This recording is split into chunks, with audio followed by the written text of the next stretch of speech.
Hey everybody, it's Eric alongside Rod to talk about MSU's latest addition to the team, point guard Divine Ugochukwu from the University of Miami, Florida. Before we start, a few things. First, I played around with the audio a little bit the last two of the last three episodes. So I kind of tried something different where Rod was in one ear and I was in the other, which was kind of fun, a little bit different. But for those of you who have one good ear or just one earbud or something in, it obviously didn't work. So anyway, so it's going to go back to just normal, sort of normal podcasting. And of course, you're on the computer. That was no issue. It was as far as like a YouTube or something like that. Second, I'm also battling a cold, which I picked up from my trip vacation. Just got back from Monday. I was gone since the 9th so almost 2.5 weeks, 3 weeks. It seems like forever.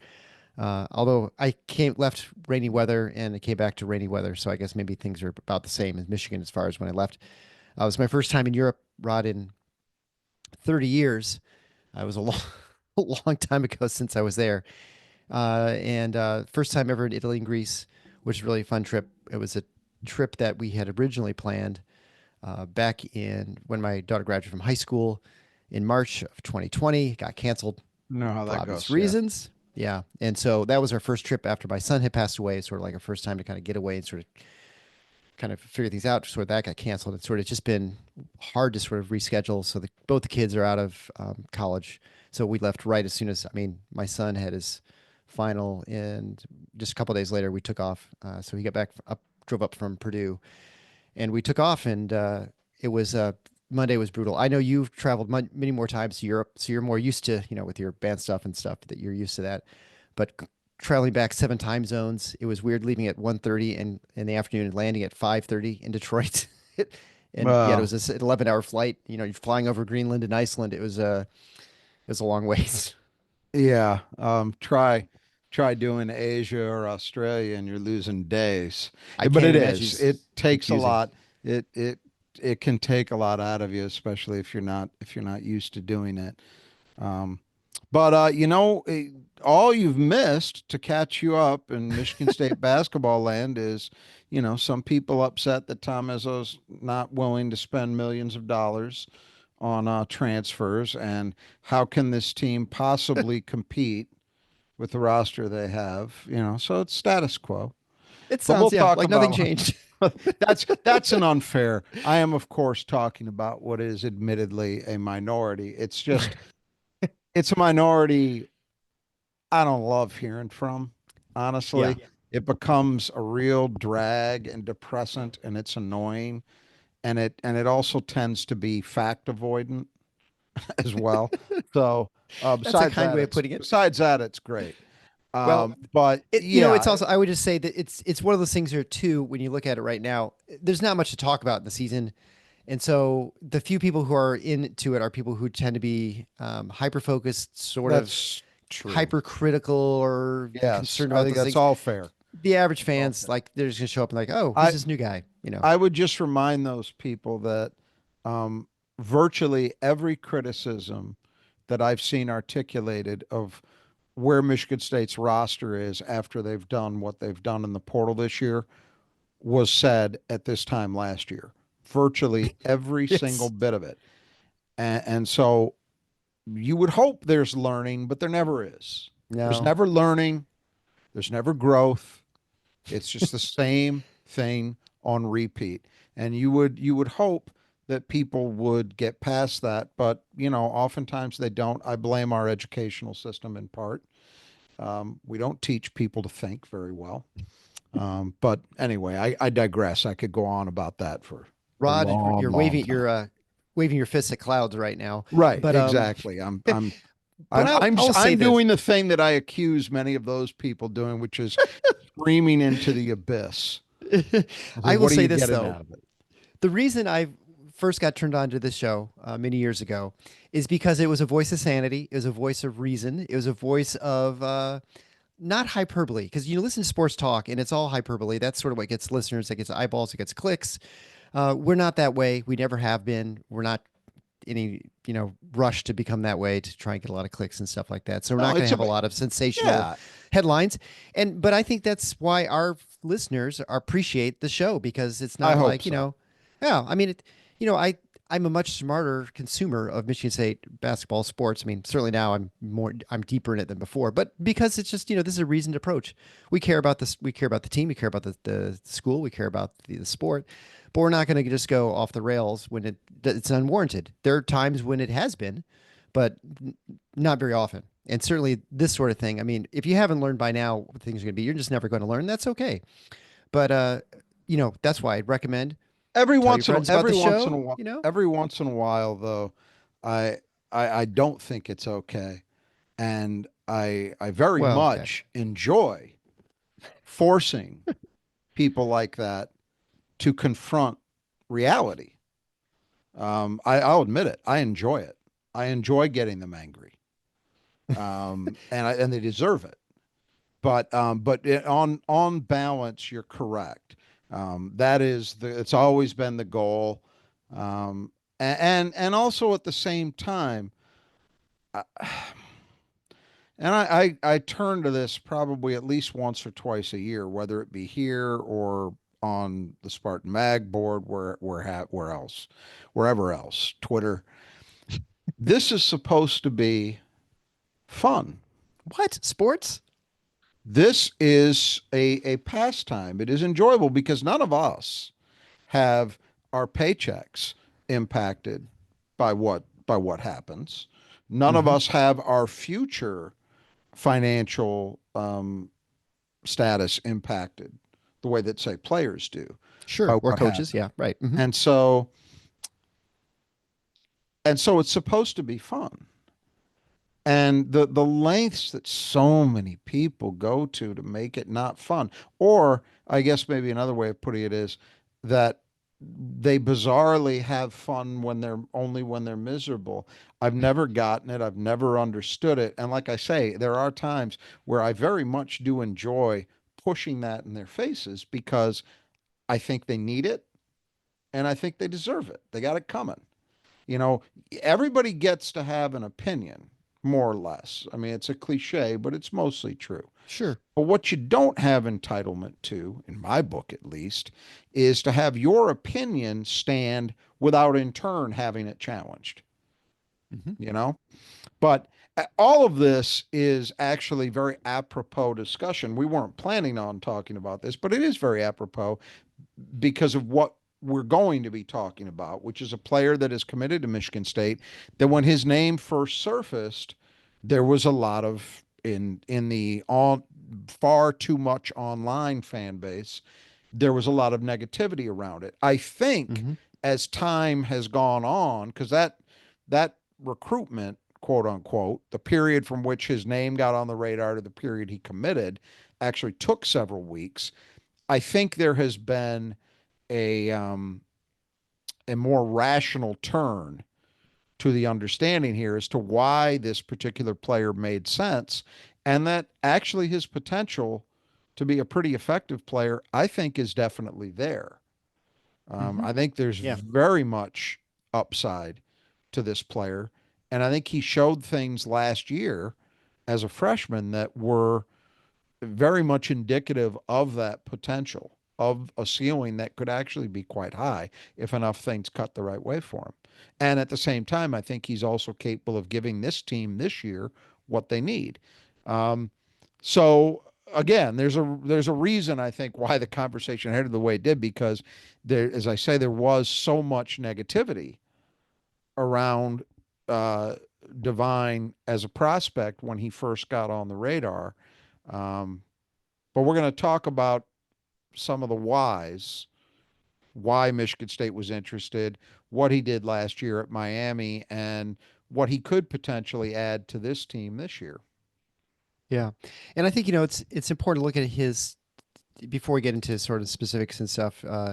He's exactly the player in some respects that you sort of predicted that they would seek out. I mean, we kind of knew they're going to get it back a point guard, but as one of two options is someone young who showed some potential or who they felt comfortable with, but it had some track record. We thought it was unlikely it was going to be a true freshman coming out of high school, or that it'd be someone who is comfortable being like a senior, 1 year left or something like that. Yeah. That's, as much as we can predict someone has 1 year left anymore in college athletics, but let's say a senior with a year left of eligibility who is comfortable being the backup point guard because Jeremy Fears is obviously going to be the one who's going to get the majority of minutes at the point guard position. But so this Michigan State picks up a guy who's, as you mentioned, he was a freshman last year, so he has theoretically 3 years, assuming rules don't change in the next little while.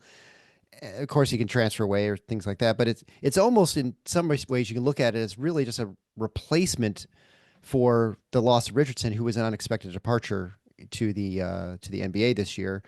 Someone who was expected to handle the ball some as a sort of backup point guard to Jeremy Fears, and so it's I think it's kind of a natural replacement. I mean, in some respects. Well, I would probably lean more toward Trey Hollowman. Okay, yeah, As because Trey would have been, before the departure started, Trey would have been, just as he was this year, he would have been the second point guard. sure. So I think I would probably lean more toward that. Um, but I think what's interesting about this guy is, he was a relatively unheralded recruit out of the Houston area, out of Texas. He was a 3-star, went to Miami, so an ACC program, and he fits the bill. I thought Michigan State was likely going to add one of two types of players for this role, which is primarily a backup point guard. After a certain point, which basically was when they signed Trey Fort, I did Uh-huh. not think they were in the market for what a lot of fans were adamant Michigan State needed to bring in, which was a big time scoring combo guard. So Right. somebody like a Jace Richardson or a Trey Hmm. Hollowman, let's say, who could play on or off the ball, but was good enough to be your starter and maybe one of your top or one of your top two options offensively off the ball, and yet also chip in with, say, 12 minutes or so a night at the point. I didn't think they were going to do that when they signed Trey Fort. That was it. That wasn't Yeah. going to happen. So that reduced it down to, essentially, they were going to add someone who was more or less a true point guard, because you did need to add someone. If we Yeah. take a look back at where the roster was sitting, you really only had one guy in Jeremy Fears who is any kind of point guard. Kurtang has never played that position to my knowledge, certainly not when I've seen him in high school or AAU. He has not done that. He didn't do that at MSU last year in his brief amounts of playing time. Fort certainly isn't that kind of guy. Now, they may both prove to be at least adequate in terms of being secondary ball handlers, which also matters, because Hmm. the other wings are Cohen Carr and Caleb Glenn, neither of whom is, anybody's idea of a great on ball option. Uh, so they've got to be okay at least, but neither one of them is a point guard. So Michigan State had to add a point guard. And to me, it was going to be a player who fit one of two molds. Either it was going to be an older player, so say a senior or a grad transfer with 1 year left, who had played a lot at the point at a lower level of D1 and just wanted 1 year of experiencing what it's like to be in a high major program, and would be okay with a limited role in the rotation, as I say, 10 to 12 minutes. Think of it as the guard equivalent to Zapala, Right. something like that. You know, that was one option.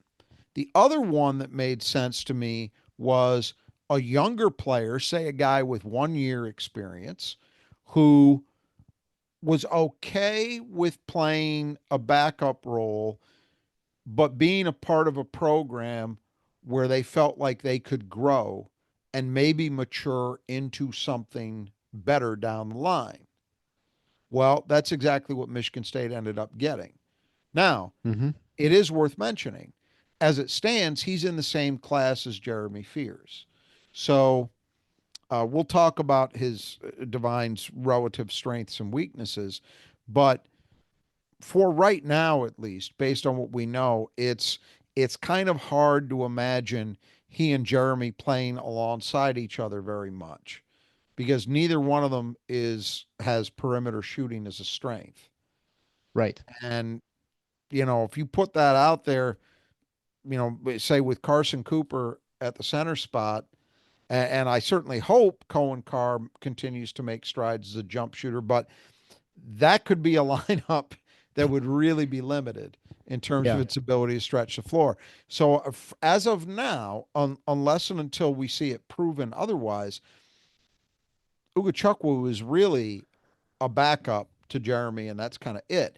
If he's going to be a long-term guy at Michigan State, though, it's quite probable that he will have to develop as a shooter because he'd have to figure out. I don't think he probably wants to spend 3 years as a backup playing limited minutes. And that's assuming Jeremy's here for, these are all assumptions, obviously. Yeah. Nowadays, But yeah. for As much as you right know. Yeah. now, looking at it, that's how it looks. They're in the same class.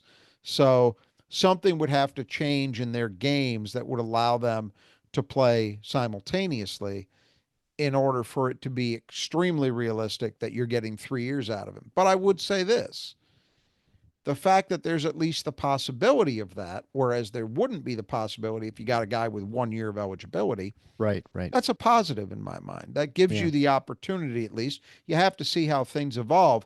But it also means this: Michigan State was not going to make a play for a guy who was strictly a developmental project and said, look, we'll bring this guy in and he's Hmm. not going to play a role for us this year, but we think down the line we might turn him into something.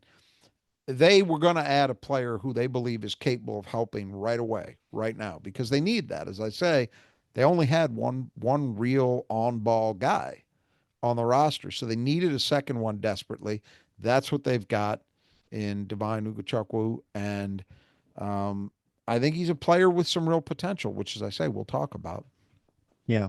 And I think it's important to point out, obviously, that they're not going to go after a high profile point guard because the high profile point guard is not going to be someone who's comfortable being the primary backup point guard. And so But it is, you're threading a needle in some respects with this 100%. roster addition. And people who once said, "Oh, he's not spending money on this player," well, you're not going to because person's not going to command a lot of money because they're not going to be of the caliber to be in this position as a backup point guard. It's kind of an obvious thing. You wouldn't pay a lot of money for a backup quarterback, right? So I don't know why people are going to be Right. upset about not spending a But lot of money on a backup quarterback. I think the belief, which I was alluding to earlier, was that Michigan State should be aggressive in Yeah, going right. after a combo who could start, much as Jace Richardson or Trey Hollowman did at certain points last year, who could start off the ball. But again, that ship sailed when they added Trey Fort. That's Yeah, what right. that Exactly. addition told you. If you were Yep. paying attention, it was over. At that Hmm. point, they had made a decision. You can dislike it, you can argue about with it, and we'll see what happens when they actually start playing. But they made a decision that they liked what Trey Fort was capable of giving them as an off-ball option, and that killed dead the idea of adding a combo who could address both of those needs in one player. That just was not going to happen. So that's Right. really the argument is, well, they shouldn't have taken Fort. What they should have done and never would have never gotten to Ugochukwu because they could have gone out and added PJ Haggerty for $4 million or whatever ludicrous thing was being thrown around. That they would never do. Yeah. I mean, I made this point on the Spartan Mag board today, and I'm not referencing it. Well, I am keeping one particular guy in mind. I think I mentioned it here. I definitely mentioned it on the Spartan Mag board much earlier in the portal period. So this would have been probably first week of April ish, somewhere Hmm. around there. I was told that they made contact with a guy who was very highly regarded in the portal, who ended up signing with a very high profile, high major team. Um, this is a guy who had not played 1 second of high major basketball. So he was coming from a lower D1 level, but was, again, highly regarded. A lot of major programs were interested. And Michigan State made contact. And in the conversation when it got around to the asking price, and from what I heard, Michigan State was told $3 million, and they said, "Nice talking to you," and that Yeah. was it. Now, some people would stop right there and would interpret that as, well, that means that they aren't willing to spend money on anybody, or they don't have the money. That part is definitely false when it comes Mm-hmm. to Michigan State's basketball program. I've heard it from enough people who would know. If the money was required, the money would be there. Okay? But what Tom Izzo's not going to do, and this is the thing you got to keep in mind when you're trying to understand this stuff, is he's especially not going to go pay $3 million to a guy he figures might be, at best, his third best player. He's not going to Yeah. do it, because what does that do? What that does is that compels you to then do different things with your currently existing roster. And if you don't do that, then you run into the kind of trouble that, again, because fans are myopic, they don't pay attention to what goes on around the country. If you think there haven't been locker rooms that have been severely damaged by this kind of thing, think again. Yeah. And Right. Izzo's not going to do it. He doesn't think that's conducive to winning. This isn't even about, I think the other thing is, sometimes I think some fans think that Izzo is trying to prove a point. I'd rather go down swinging and lose than win Yeah. between these two. Stand on But principle. Yeah. yeah, Right. Mm-hmm. no, I am convinced he absolutely believes his way is the best way for him to win. Now, Mm-hmm. other coaches, it can be different, but for him, this is the best path. The way he does it, the way he goes about it. And so I bring up that anecdote as an example of how they think about this stuff. That's not to say that there could never be a high priced player in the portal that Michigan State would be interested in and that would make sense. But I had this discussion last night.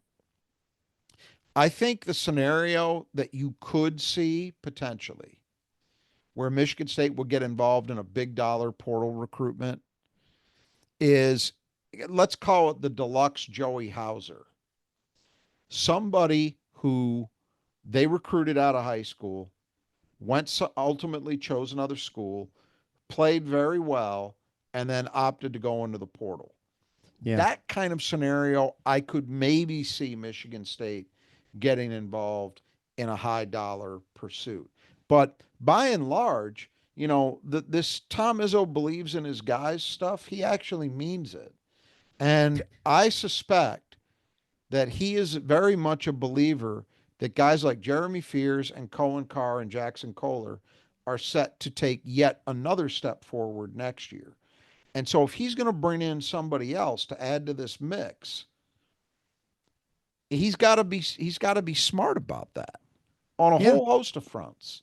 Sure. So I mean, all of yeah. that is to lead us to why they opted to go with a guy like Ugochukwu, who fills the role they needed filled, which we'll talk about, has certain strengths. He also has some weaknesses that need to be improved.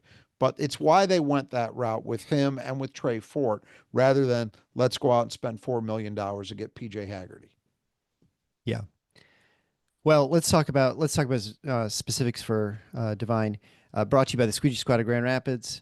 If you need your windows cleaned, or whether it's your home, your business, high rise, maybe even the state capitol, contact the Squeegee Squad of Grand Rapids. You can find ways to get a hold of them on our support page at thefinalfoursontheschedule.com/support. There you can find a link to get a hold of Troy and his team. They do fantastic work. They get on the ladder so you don't have to. They do whether interior, exterior, screens. They can power wash your home, your business. Whatever you need done, they can do it. And as a listener to the show, you can get 15% off by just mentioning Final Four when you get the estimate. Do it today. You'll be glad you did. They do fantastic work. And again, I highly recommend them. So let's talk about Divine. 28 games played. He started 16. He averaged 5.3 points a game, 1.9 rebounds a game. From assists per game, he had 2.3 to 1.6 turnovers. So okay, assist turnover ratio not great. Steals, he averaged a steal a game. Field goal percentage was 48.3%. That was largely because he only shot 17.6% from three. From around the rim, he's almost 63%, which is very good. Free throw percentage is similar at 63%. So for a freshman, those numbers you think pretty good outside of three-point shooting. He's obviously not a great outside shooter. That's evidenced by that. Assist turnover ratio 2.3 to 1.6. And then a little bit of that you can say, well, it's hard to know with on a sort of colossally bad Miami team what that means. I mean, there are plenty of times you saw Jeremy or other players the last year or two. You're like, man, especially Jeremy last year, I feel like would have had a couple extra assists if the team could hit some threes that are wide open. So, it's at least not a negative assist to turnover ratio, right? That's what I'd be most concerned Well, that about. would be a real red flag Yeah, right. for Yeah. point guard. Yeah. So let's unpack this a little bit. Let's talk about the strengths. As you said, 63% at at the rim, 61% overall on twos, but a tick higher than that when he was at the basket. Uh, for to put that into perspective, that would have led Michigan State easily in 2-point shooting. I believe I checked this about a week or so ago, and I haven't gone back to confirm it. I think Jace Richardson led the team and was somewhere like in the mid to high 50s at the basket. So Ugochukwu was at least, say, 5% higher than that. That is impressive. And it belies one of his real strengths, which is positional size and athleticism for the position. He's 6'3", and he looks like he's got some wiry strength to him. He's not a doesn't look like Bruce Thornton, but he's got some wiry strength to him. But he's clearly an athlete. You can, if you go out on YouTube and you see some highlight clips, you will see evidence of the athleticism. And I think that plus his size is part of what played into his being so good finishing at the basket. That's a big deal. Michigan State had guards last year. Trey Hollowman was one who were sub 50% at the rim. If you've got a point guard that is, and I don't know where Jeremy Fears was, I'm going to guess he was below 50% as well. If you've got a point guard who can finish at that kind of clip around the basket, that's a big positive. You see his athleticism and kind of his ranginess. I looked in vain to see if I could get a read on his wingspan, but I believe he looks to me like he has plus wingspan, by which I mean he's longer than his listed height. Right. And any time, so he's 6'3". If his wingspan is 6'5", that would be plus wingspan. He looks to me, I'm going to assume he's a plus wingspan guy. You will see a lot of clips of him because, again, clips guys rarely miss, right? They So almost they're never the miss. They're positive, amazing. they're the positive plays. But you see a lot of him getting steals and getting into transition and finishing. And that is the book on him. He is a very good transition player, not just for himself, but also, and I don't know how much Miami ran last year, but the word on him is he played his best basketball in transition. Well, that's a great fit for Michigan State. And when you understand that, you can understand why they were interested. He also graded out pretty well as a pick and roll guard. Again, that's another reason why you could see Michigan State being interested in him because, of course, their half court offense, at least last season and frequently in other recent years, has been like much of the rest of college basketball, has been very pick and roll heavy. Yep. So I don't know how all that factors into his assist to TO ratio. If the mistakes were coming in more standard kind of half court sets that weren't pick and roll situations and he struggled there, or what it was. But the strengths of his game give you I think a very, very good look at why Michigan State thought he could help them, because those strengths fit into the way Michigan State wants to play. I also think that, going back to something I talked about a second ago, positional size. I mentioned this earlier in the offseason. Michigan State's gotten bigger in the Right. offseason, Mm-hmm. much bigger, actually. When you look at the guys they lost and who have replaced them, there's a difference. You know, Yeah. the guys they brought in at the portal, you have Glenn at like 6'6", and Fort, I believe, is 6'4" on the wing. So that's decent. That's good positional size there. Let's not forget they added a 6'6" um, Jordan Scott and a 6'7" Cam Ward to the mix as well. And now you're adding a 6'3" point guard, which positionally is good size for the position. So across the board on the perimeter, they've gotten bigger. How Mm-hmm. that's going to manifest, I think one of the really interesting things, and it's something we'll return to when we talk about Michigan State, when we do previews, which will be a while down the road, but not too long, believe it or not. Uh, Hard for me to believe. Yeah. What will be interesting is the dichotomy between what last year's team was and what this year's team looks like it will be. Michigan State has gotten much bigger on the perimeter. There's no question. And if you look at some of the games they lost, USC would be an example of it.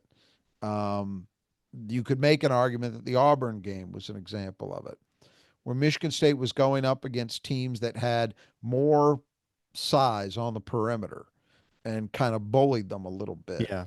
Uh, that there was some truth to that. And so this team seems to be built in such a way that that will not happen as easily this year. And in fact, Michigan State may be doing some of the bullying. On Yeah. the flip side of it, they're clearly not the same team in terms of having multiple higher level ball handlers on the floor simultaneously. I mean, when you look at Michigan State's guard group last year, other than when Cohen Carr was playing the wing, any other combination of their four guards, you would have three guys out there, all of whom were at least capable of playing on ball, because you would include Jaden Yeah. Akins in that group. For And sure. the other Yeah. three guys played some point guard minutes. This is a very different setup. You've got two guys who I would think rarely will be on the floor together, and that's kind of it. We'll see what Trey Fort and Kurtang add as supplementary guys in that way, but I'm not expecting either of them to be the equivalent of where Jace Richardson was, let's say, Mm-hmm. as a ball handler. So it's a different team, it's different construction, it's a different setup. Now Michigan State's had this kind of setup in the past. You know, this isn't the first time that they've gone into a season where they don't have four guys you would feel okay with running your offense. You know, that was a real luxury the last couple of years that MSU Right. had that many guys. You know, because you can even go back to when they had, Tyson Walker, AJ Hoggard, Jaden, and Trey Hollowman year before last. They had four guys you felt that way about. And then this year, you just swap out um, Jace and Jeremy for Tyson and AJ, and it was the same deal. So they've had this kind of setup before, though. But I do think it's interesting. I think it's worth thinking about. And it will be something that will show up in how Michigan State chooses to play. There's no doubt about that. How exactly that manifests, I think, is yet to be determined. But it's going to be interesting to watch unfold. But those to me are the strengths. And then one more strength I would add in, specifically with Divine, is I mentioned you see a lot of highlights of him getting out in transition after a turnover. Mm-hmm. He looks to me like a guy who should be a pretty good defensive player right away. I don't know where that rates in terms of how he is comparably to the guys that have left that he's stepping in for in part, but I think he should be a plus defender, and I don't think they would have brought him in if they didn't believe that he could be a plus defender this year. And again, that's another area where Michigan State's going to be different. Not necessarily worse defensively. We'll see. But they're going to be different than they were a year ago, because you had those four guards, all of whom could guard at a high level. But again, as we mentioned, there were these rare occasions where I think size or lack thereof hurt them a little bit defensively. And this team is going to have counters to that for sure. And Divine is part of that. Yeah. When we talk about the weaknesses, it's something you mentioned. The obvious one is the 17.6% from three. The one that everyone notices right away. Right. Well, and that's because it's the, again, this is where I have difficulty because here's the thing. Michigan State under Tom Izzo typically, far more often than not, has good 3-point shooting teams. Mm-hmm. On a percentage basis, generally speaking, Michigan State is a better than average and oftentimes way better than average 3-point shooting team. All right. But when I say this, please, people, be careful to understand what I'm getting across. It's never mattered that much. Why do I say that? I say that because year in, year out, even in years where Michigan State has had incredible 3-point shooting teams, they don't take a lot of them relative to the rest of the country. They never have. And I'm going to bet that they never do. Because we're this deep into things. I don't think that's likely to change.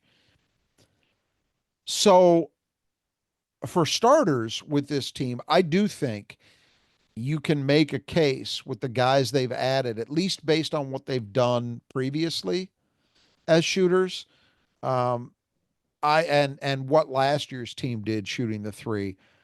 I'd be surprised if they're not better this year. I don't know by how much, but the bar is not very high to clear No. to be better, right? Yeah. But again, how much does it matter? Well, how many points did they average last year? And they were not a great 3-point shooting team. They were not a great 3-point shooting team, right? And so what And does they, that tell you? That well, and they tells scored a you ton of points, they right? That's score all in you need other to know. ways. Yep. And that is how Right. Michigan State offensively, generally speaking, has functioned. So does Divine Ugochukwu need to be a better 3-point shooter than he was? Yes. 18% isn't going to cut it.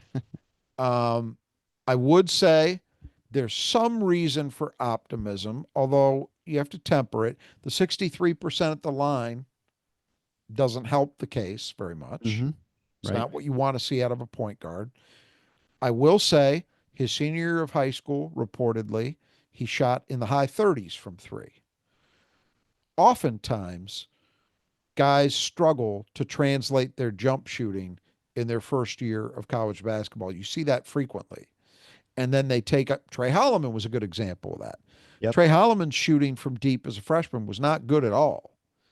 As a sophomore, he shot 42%. Mm-hmm. And you see that happen frequently, and it happens for fairly understandable reasons. The shot window you have is much more condensed.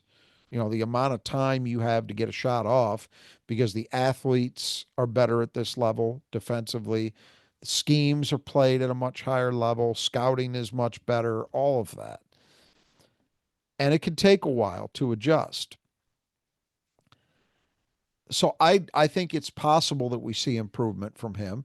I don't know how much, and I'll buy the idea that if he can't be significantly, you know, if he can't be at least like a, 30%ish guy, it's going to be hard to be really impactful offensively in terms of his own scoring. Right. Then again, when you're projected to probably play about a 12-minute a night role, I don't know how much that matters. And Right. the 3-point shooting again, is it something that's worth commenting on and needs to improve? Absolutely. Can you get absolutely lost in it? That would be a mistake in my mind. Primarily because you have to understand going in what role 3-point shooting plays in Michigan State's overall offensive scheme. And the answer to that is it's not hugely significant. Yeah. That Right. I so mean, if you had a point guard, what do you want? You want a point guard who's moving, pushing the ball like crazy and is able to find other players. I mean, that's what they need for 12 minutes of on the floor, right? And somebody who plays good defense. There you go. That's That's your it. most important stuff. If you can guard and you can push the ball, that's going to be enough. If Yeah. you do it at a high enough level to make you potentially a positive in that kind of role at a place like Michigan State because of the way they play. Yeah. And that's just it. So, I think when I look at this on balance, it's exactly the kind of addition in a general sense that I expected them to make once it became obvious that that's what they were going to do. And they weren't going to go add a star who could play both on and off the ball.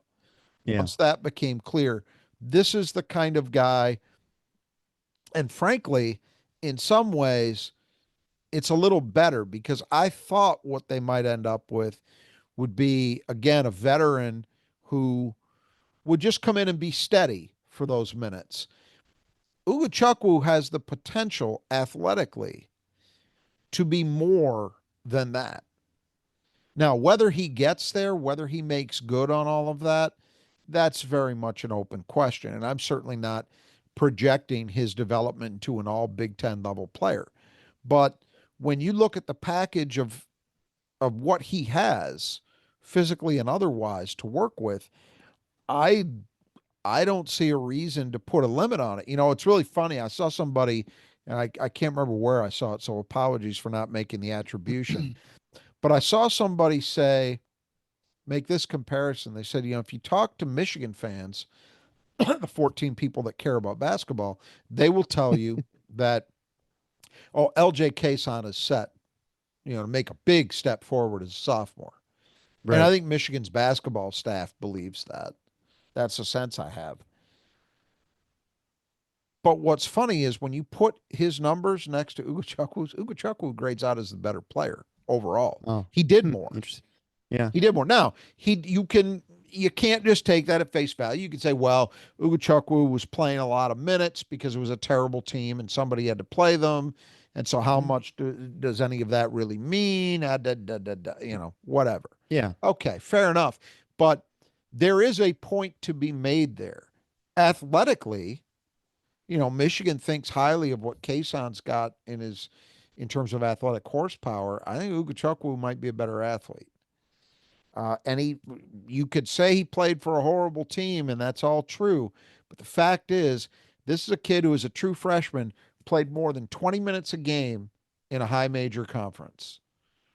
And Michigan State is asking that player to probably, my expectation, I could be wrong, but my expectation is be about a 12-minute a night guy. That's okay. That's not bad. You're not taking a guy from D2 and wishing and hoping. You've got a Yeah. guy who actually did some things in a high major league as a freshman.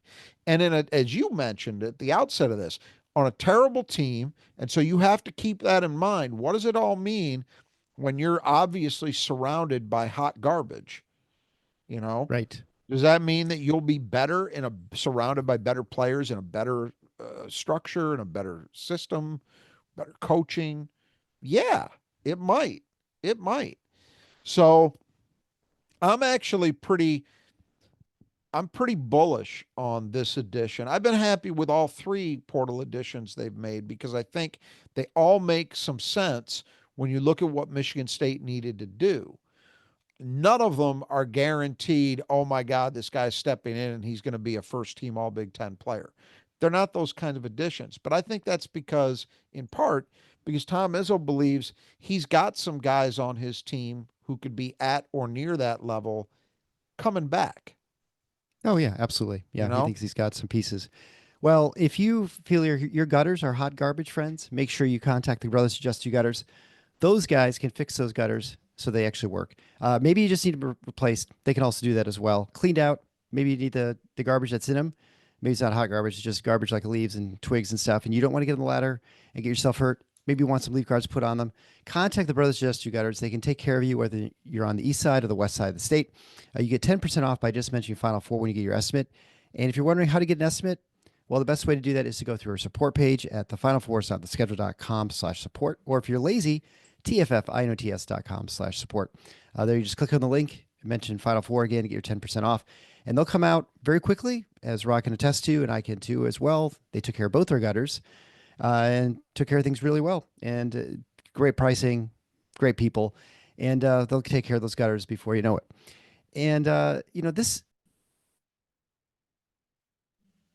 kind of brings me to the next question with Divine. And it was sort of what felt like a slow motion rollout of this whole selection.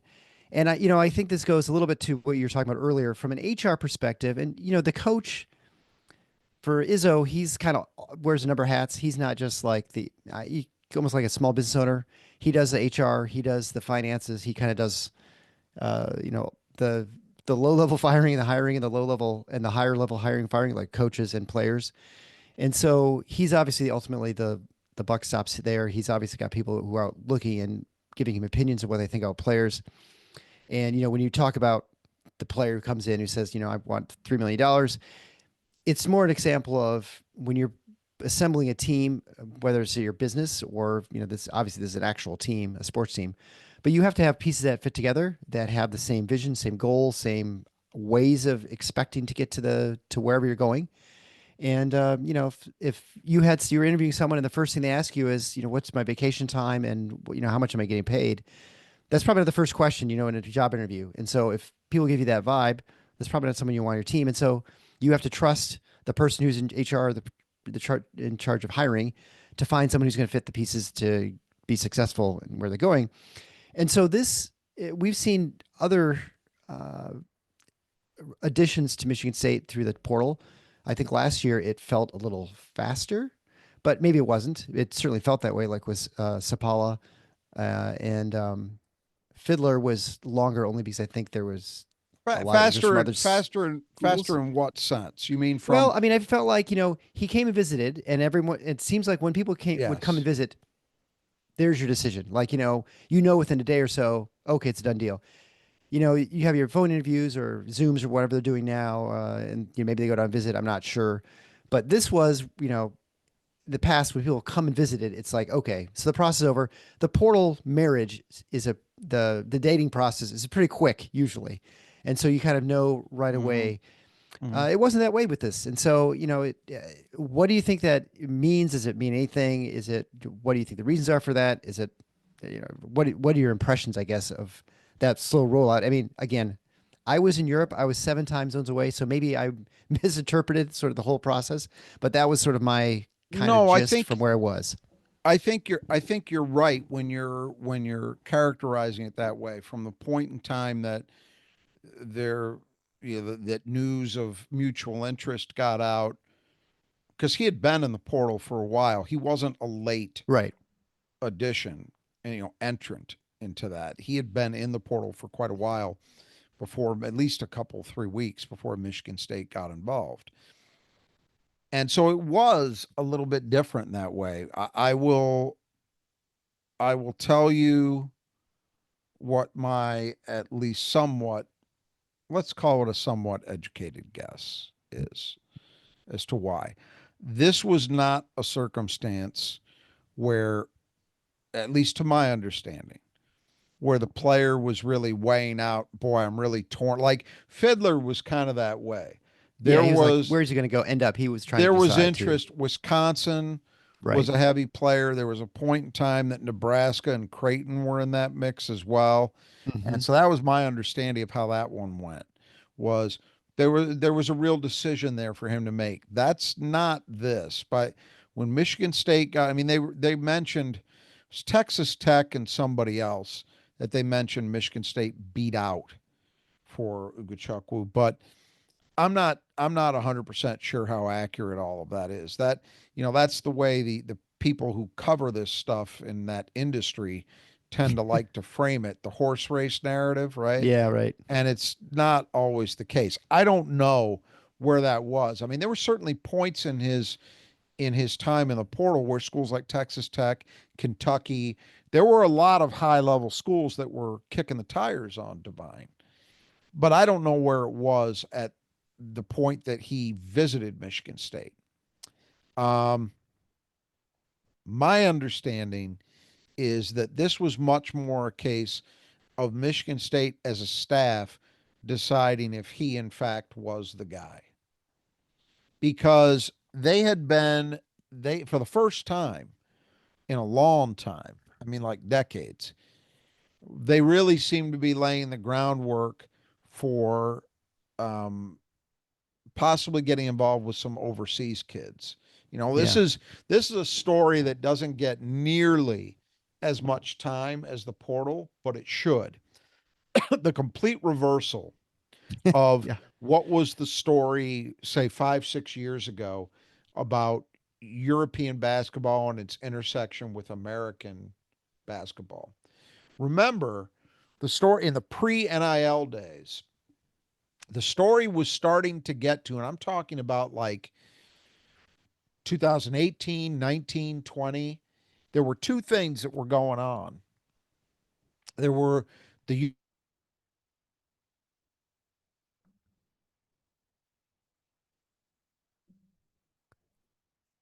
Oh, just lost Rod. Let's try and get him back here.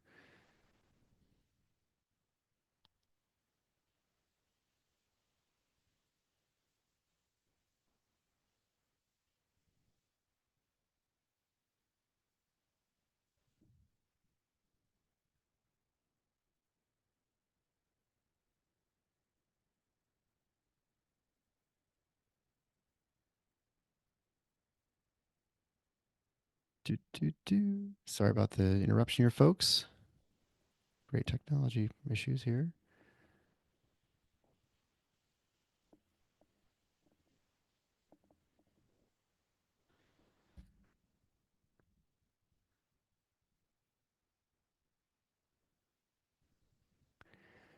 Well, as we wait here, this is also just as a sideline, we'll probably mention this a little bit later too. We are still waiting. This is the last day for entry or exit from the NBA draft. So we're waiting to see what Jace Richardson does. He has not announced. It's hard for us to envision him coming back to Michigan State for a variety of reasons. And looks like we got Rod back. You back there? Can you hear me? I can hear you. Yeah. Okay, So I can change my name. yeah, we'll And get then that I fixed know here. where I was. I know where I was. Sorry about that. I thought I had enough power to get through. All right, we're back. So we got Rod back. So I'm trying to remember where you pick up where you faded away there. Oh, you were talking about the Yeah, Europeans, the players sort how of things have changed changed. now. Yeah. So if you remember, not that long ago, the story was before NIL. Well, you're going to start seeing more kids either go overseas to Europe or to the Australian League. The NBL in Australia had developed this. It's called Future Stars or something. They had some Yeah. kind of program, and they actually had some kids, at least one or two, go down there to play rather than playing college basketball. They played pro ball in Australia. Um, or remember when the G League was going to be this option, right? This is what Adam Mm-hmm. Silver wanted. He didn't like Right. he wanted to give players a legitimate alternative to college, blah, blah, blah. Yeah. Well, NIL has flipped this on its head for sure with American kids. Like there's almost nobody who could play basketball at a reasonably high level who's not going to go to college in the current environment. Now, Right. we got to see where, as we've talked about many times here, where all that stuff goes. But where it's not going to go is to a place where there's not real money available for Yeah. guys. That part is here to stay. So it's flipped that narrative on its head. But the other thing it's done, which is, I think people realize it, but I don't think many fans have fully internalized the meaning of all of it. You've now got a situation where, for years and years and years, the vast majority of European players who were perceived to have NBA futures would stay in Europe and continue to play for pro teams over there. You know, the lots of Dirk Nowitzki's, lots of guys like Yeah. on and on and on, too many to name, right? And occasionally, there were certain programs. Gonzaga did a good job with overseas recruiting. There Right. were a handful of programs. St. Mary's had some Australian connection. They had a lot of Australians. There were some programs that pulled it off, but not a lot.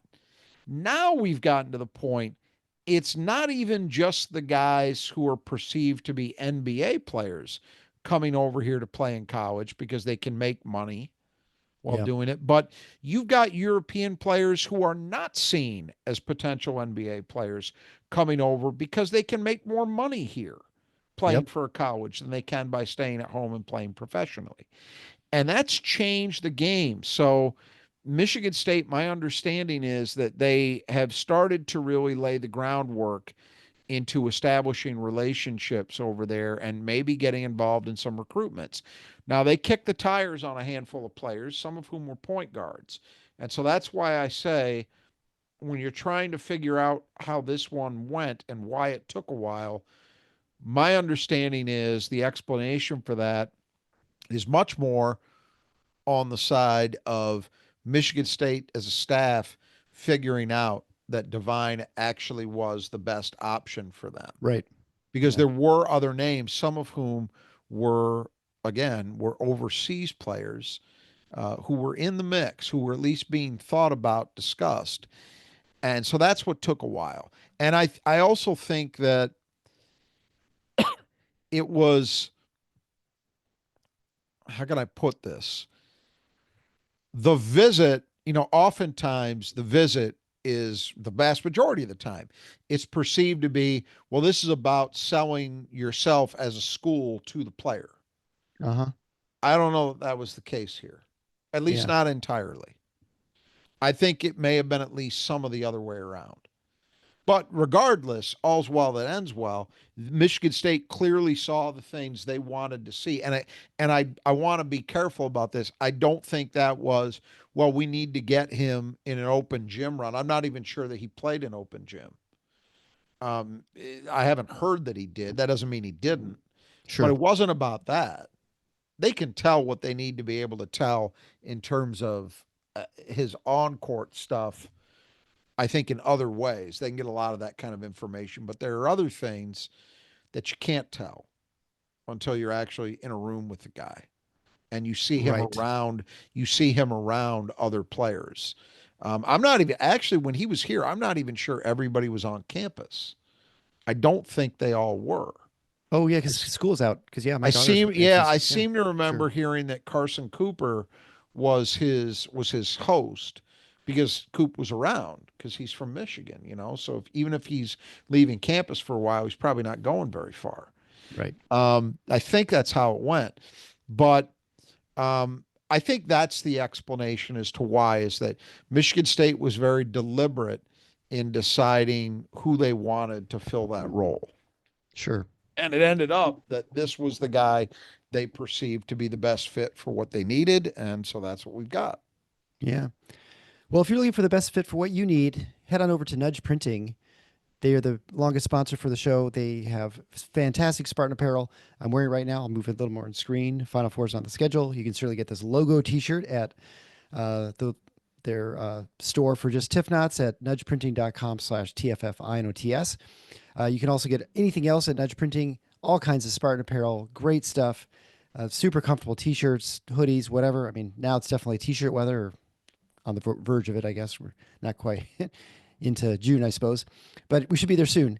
So head on over there to right now. Huge selection of things. Again, multiple schools, not just Michigan State, but other schools in the state of Michigan and elsewhere. You can get all your stuff, and I'll even mention the Hoosiers because maybe my son will be listening, and that'll bother him since he's a Purdue guy now. So head on over to Nudge Printing at nudgeprinting.com. If you want to get the discount as a listener to the show, it's 20% off if you just type in Final Four. That's one word at the checkout. So then I guess, the other thing we should probably discuss just briefly for, I'm trying to get this video to run. I was going to try and be really fancy here. Hmm. Uh, Rod, is Jace Richards? We're on the eve right now. As we're recording, this is Wednesday night. This is going to come out tomorrow, Thursday, when it's Jace Richardson has not yet officially announced to go in the draft. He's not, or officially announced to withdraw from the draft tonight at midnight's the deadline. Uh, what do you? I guess what do you give us your analysis on what that means and what if?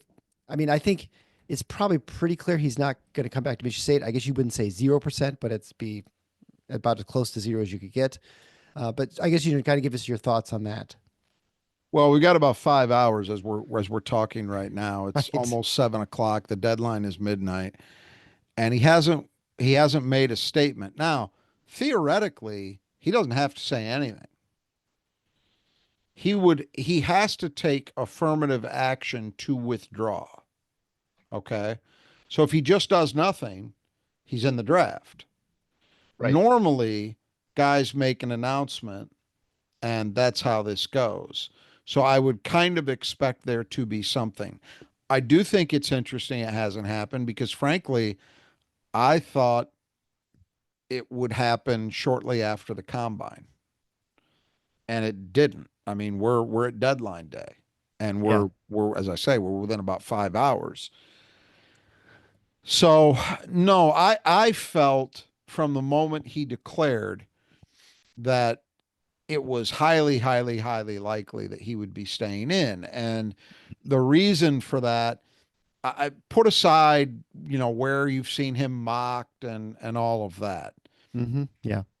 Generally speaking, historically, at Michigan State, when when a guy comes back in what's a tough decision, frequently, not always, but frequently, they don't even enter the draft at any point. That's how Miles Right. did it. That's how Gary Harris did it. I think Adrian Payne, after his junior year, did go in. If I remember, it's a while ago, but if I remember correctly, he went in and then came out. But he didn't take it anywhere close to the deadline, if I remember right. So generally speaking, if a guy goes in, that says something. It says that that's where his mindset is at, and particularly with Jace, sometimes there are arguments where you say, well, this player needs to work on X, Y, or Z. Usually those Right. are bad arguments because they can work on their game while being a pro as well. But what's interesting now is, of course, you've again got things flipped from the way they used to be. The argument used to be, well, why not go work on your game and get paid for it, even if it means you're doing some G League time? Well, now frequently guys in those situations, they'd make more staying in college. I would So think the so. I would think, financial yeah. incentives Right. are different than they once were. And I do think, by the way, I haven't seen the final numbers, but my sense is we are seeing fewer underclassmen or guys with eligibility left staying in the draft than we used to. There's a lot of guys coming back.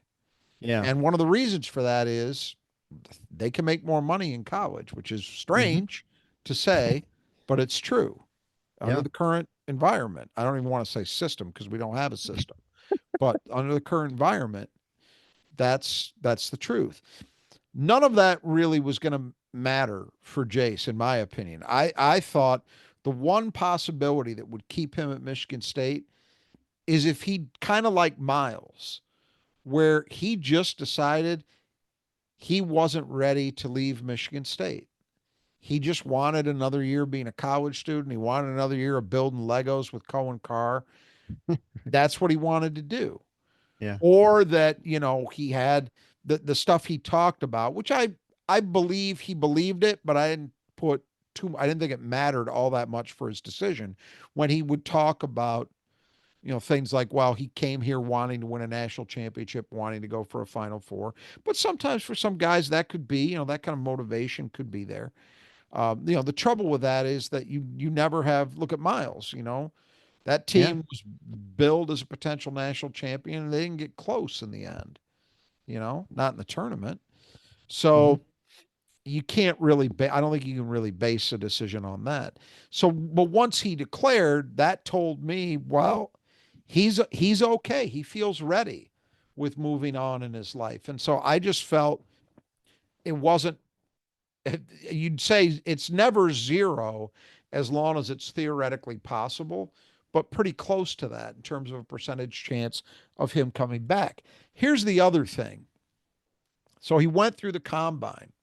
And as I'm sure a lot of our listeners are aware, there were elements of that on the physical side that didn't go well for Jace. His official Right. measurement without shoes was under 6'1". It was between 6 foot and What was he 6'1". listed at Michigan State? Was it 6'3". 6'3"? Yeah. 6'3". So that's quite a big difference. It's a big difference, and here's why it matters.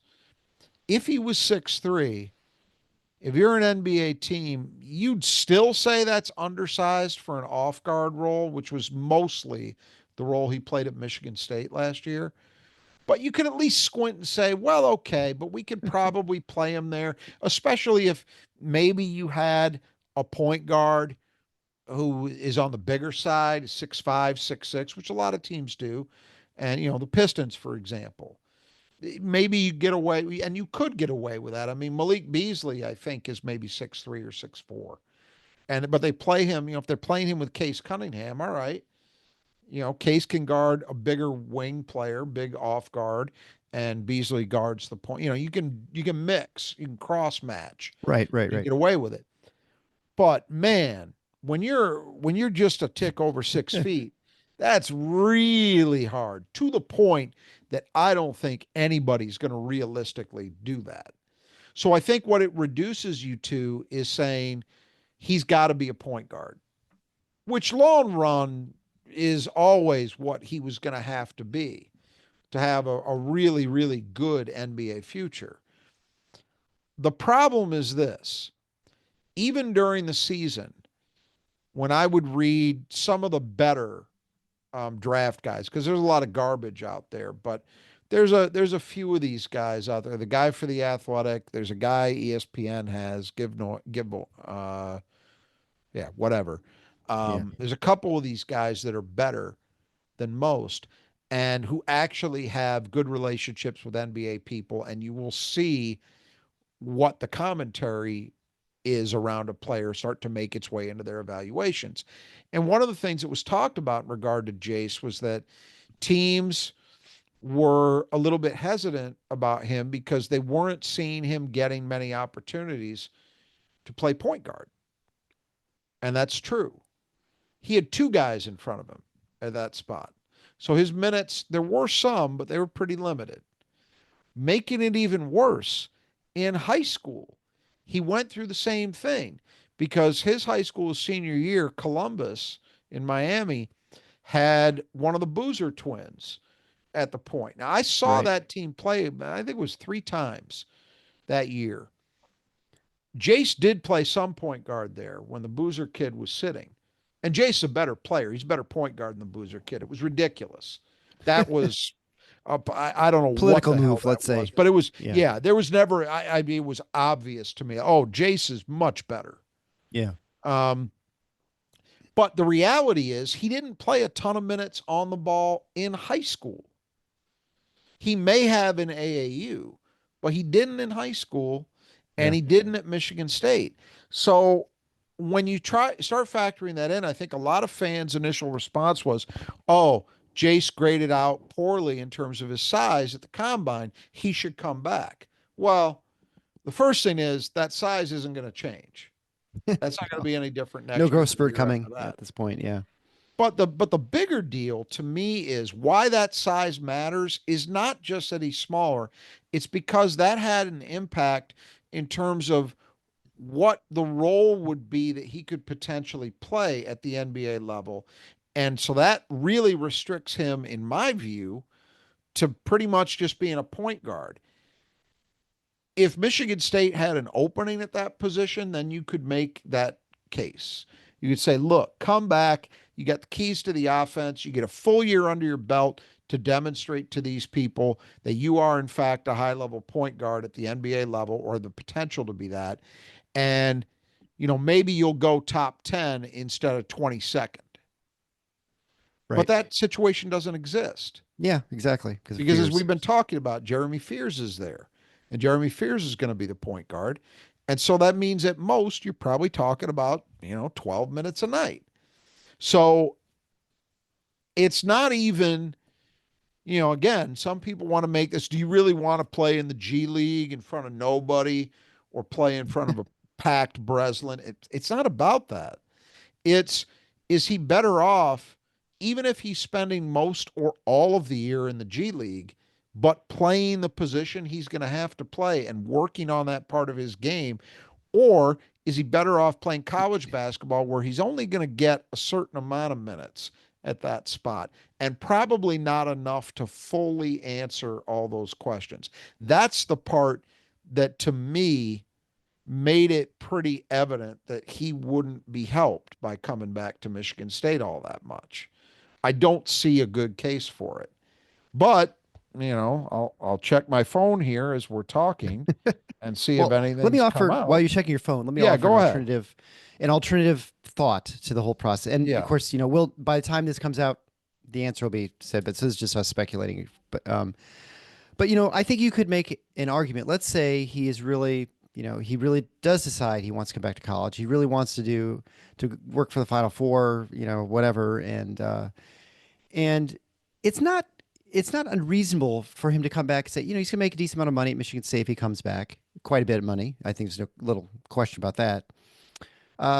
Yeah, he's not going to get much point guard opportunity, but if he thinks, well, I can do that the following year in the G League or wherever anyway, it's not like it's going to be, or he could transfer and go to another program and just play point guard in college if he wants. Those are still options for him. So coming back to Michigan State would just be if he wants to come back to this team and play for Izzo another year and wants to do all those things that he felt he missed, like, so close to the Final Four, and that's something he really wants. It's possible that he wants that. If he does, you could see him coming back and then, maybe in fairly similar capacity last year. Maybe he plays a little bit of backup point guard, or he's just going to be more, he's going to have such high utilization of 30 minutes a game or something like that. Then, it's not like impossible to imagine that a scenario where he would do that. Although he does not strike me as the kind of person where he would not have already had a sort of plan in place for what he's going to do.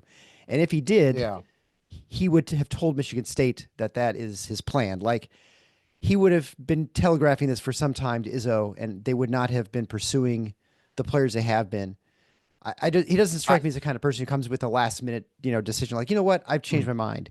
I think there's something. That'd be the only reason I'd say against that, because I'd say I could see real reasonable that he'd say, come back and, you know what? I don't care. Maybe I don't really think I have much future in the NBA anyway. It's going to be a kind of a hard grind and maybe a long shot. And I never thought that might be my role, my place anyway. And so I don't think that's true at all. Well, I mean, I'll dismiss. Let me argue with that one. Oh, okay. I think he's got extreme confidence, and he should. That he has a point guard standpoint, career. He's got to have to do that somewhere else at Michigan State. But that he may still be okay spending another year not being the point guard and then just pursuing it however he wants to do it next year. I guess is my point. I agreed. I would have agreed with all of that stuff that you just said if you'd asked me the day after the loss to Auburn, because that was how I saw it. The only way, I don't think there are basketball specific, development specific arguments that cut very favorably for coming back to Michigan State. The only thing that I thought was maybe he just wants to be at Michigan State another year. By the way, could have said all those same things about Miles Bridges and he came back. It was exactly the same kind of scenario.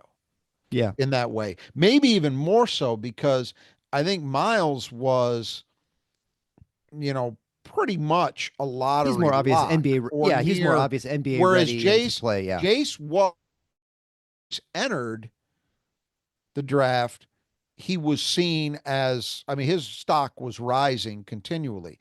It has, from what I can tell, it's gone back the other direction, in part because of the physical measurements. That's why.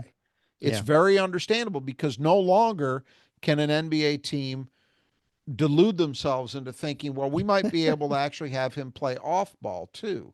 I think that ship has probably sailed. So that's going to reduce your, that's going to hit you negatively to some extent. But I think if those things were going to factor in, I think I don't think he ever gets to this point. Yeah, no, I think he would have known by now that. I don't even think he enters a draft, period. I think that he just, Right. or if he had, it would have been, there used to be, again, you don't see this much anymore because so much has changed, but there used to be this thing where guys would go into the draft, but they'd make it clear they were doing it strictly to get evaluated. Yeah, there was like no AJ real, Hogarth the year before. Yeah, right. Nick Ward did that. Akins, yeah, right. One Yep. year. Yeah. That has been done. You don't hear that kind of stuff anymore, and you certainly didn't hear it from Jace. Yeah. So look, I would love nothing more. It would change a lot about Michigan State. And in fact, if he were to come back, I would suspect that one of the portal guys that's at Michigan State would no longer be part of Michigan State's team. 100%. Oh, I somewhere can't else. imagine that would be the case. Yeah, right. Yeah, probably one of Ugochukwu or Trey Fort I would think would no longer, because that's something people should understand. Unless a new semester has started, which does not happen until, or for a while at least. Because they don't count summer. Yeah. Okay. Right. These guys can leave. You just saw it yesterday. Houston had their point guard pull out of the draft, and the kid who had transferred there from Creighton, who was going to be their point guard, left and now is going to be at Texas A&M. All in the same, within like an hour. This was all announced. So that could happen, but again, I think very, very small. If anything, though, I am surprised that we are this late in it and we still haven't heard. That is surprising. Yeah. To me. And who knows, that I've heard nothing on this front. I think that they've done, from all I can tell, they've done exactly what I figured they would do, which is keep it very buttoned up, play it very close to the vest, not spend a lot of time talking to people about it, leaking things. Yeah. But that is surprising to me. I thought we would have known like a week ago. I really did. And just because it seems so obvious to me, well, he's going to stay in the draft, so why not just get it out of the way, and then you don't have to have it. I don't know if he's got people asking him about it, what have you, but you've just dealt with it. But it is interesting, and I suppose if you wanted to, you could look at this and believe and come to the conclusion that, well, he must be torn. I'm not sure that's the case, but I can't tell anybody who's thinking that way that they're definitively wrong, because he's taken it much further than I ever thought he would. Well, I think we probably should end that conversation now, because it's all decided by the time you're listening to this. Right. And if it changes, well, then I guess we'll come out with another thing. Discuss the implications of what happens. We'll definitely have another episode if Jace Richardson returns. For sure. Let's leave it there. The plan, of course, we're in the summer, we're in the off season. Our plan is to have about an episode a week, barring some change, until we get to the Big Ten previews, which starts in like 4 days. So we have to get through 18. No, it's going to start. It'll start sometime in August, I think, is what was last year. So we'll try and do Moneyball. We'll try, and I'll try to make it to one of those games and make sure you all know. So if you want to come by, say hi or whatever, you can kind of see the new recruits. We're going to try and get some people on. Like I said, I've been gone for a while, so I haven't had opportunity to sort of like organize and figure out who's coming on when and what we're going to talk about. So if you have any burning episodes or people we need to talk to, certainly shoot me an email. More than happy to address those things, or maybe if you have an interesting topic for summer listening, just hit me up at eric@tffinOTS.com. Also, if you are looking for more or your friends looking for more content, make sure you put them onto the show. Continue sharing with your friends. Make sure you give it a 5-star review and like the show. We appreciate that. And I guess we'll leave it there. So until next time, and hopefully I'm over my cold. So until next time, the Final Four is on the schedule. Go green.